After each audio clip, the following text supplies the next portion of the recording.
Hey there, Blue Adept. You had asked what everyone's 3 books were that are not only their favorite, but ones that, given any chance, they would recommend to any person they meet.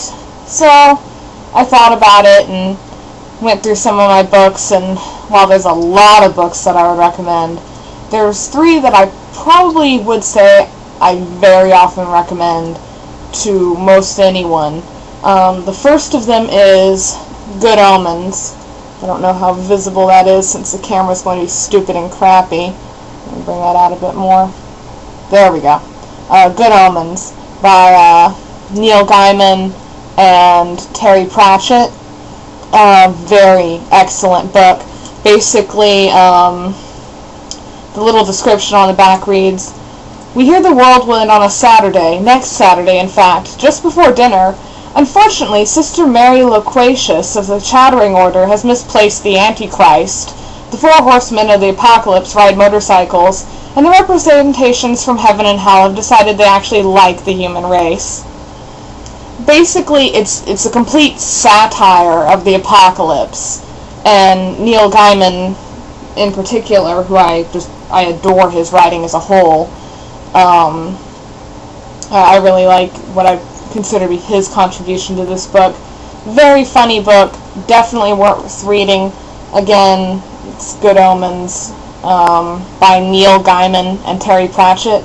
It's just, it's hilarious, and I absolutely adore it. As I said, any of Neil Gaiman's work is good. If you have a chance to look up some of his other works like Neverwhere, or some of his vocal plays that were also in written form. One's Murder Mystery and Snowglass Apples. Those are definitely worth looking at. But so there's that, and then another one I absolutely adore. Again, the camera's stupid, so it's hard to see, but it's the Elric Saga by Michael Moorcock. And no, the name is not a joke. The guy really is named Michael Moorcock. You'd think this was some kind of, porn book from the name. It's actually not. It is a fantasy novel, and it is very dark. I will say that I've only read the Elric Saga books when I've been in the mood to read something that very often turns out to be morose. But every so often you get in one of those moods and you don't feel like reading the happy, crappy, fluffy, good ending thing. And this definitely fills that need. The main character, Elric, is the heir to this country of people that's pretty, let's say, unethical, and follows his trials throughout his life, which is generally pretty sucky, especially considering that he ends up coming across this sword, Stormbringer, that basically sucks souls. And yeah, that's always fun. And the big problem with this sword is that it's sentient, so he can't always control who it kills, and it has a nasty habit of liking to kill his buddies. But then again, like I said, I'm very vaguely going over the details of this. There's a lot more to it than that. But it's a book series that I've really enjoyed, and I recommend to most people, since, I don't know, I think it's a very good dark fantasy. And then the last book I have to recommend is The Necromancer by Douglas Clegg. Very, very intriguing. This book, actually, I kind of came across by accident because I had been surfing around online looking for free ebooks, and they had the first chapter of the book on Douglas Clegg's website for people to read in a PDF format. And it's, again, a very dark book.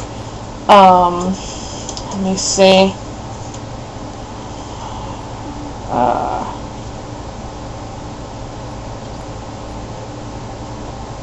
Basically, it's sort of the vague start to the prequel to one of his series is Nightmare House, Mischief, and the Infinite, which has to do with this place called the Harrow House.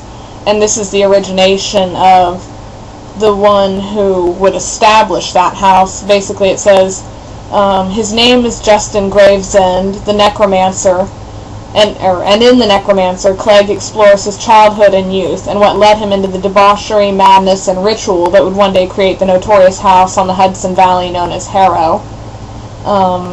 Very intriguing, a bit of a, I guess you could say, pseudo-dark erotic kind of book, but that's not its main focus. It does have some very interesting descriptives, a lot of, surrealist imagery presented in the writing. I really enjoy Douglas Clegg's work because it's a step away from the traditional, how to put it, I don't know, it's just not like any other writing I can say I've read. I can't compare it to any other author because I haven't come across an author with a similar angle. I mean, some people might compare it to Anne Rice, but I wouldn't even say it's along the same line as her writing.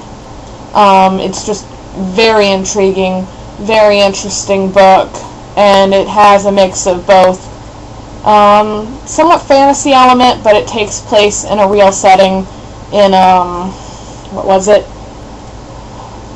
in England or around that area in the mid-1800s. And so it's sort of a historical piece, but not exactly. I definitely recommend it if you like very dark and quirky sort of writing, just something that's definitely out of the ordinary. There's another book that I wish I could recommend, but unfortunately I don't even have a copy.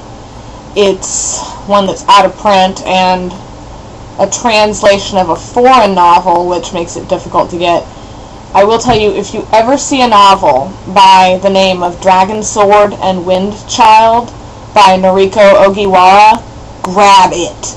Grab it and don't let go of it, because it is a damn good book. Very heavily laced with Japanese mythology, which is, I would say, one of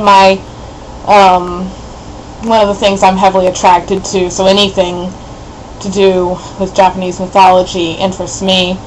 And then, of course, it's, as I said, a translated novel by a Japanese author, and it's also out of print, which makes it extremely difficult to find. The copy I read was actually from a library, and I wish they would put it up for sale, but they're going to be ass about it and hold on to it, so yeah. But other than that, the three aforementioned books are my three, and I'll definitely be sure to look into your three as well.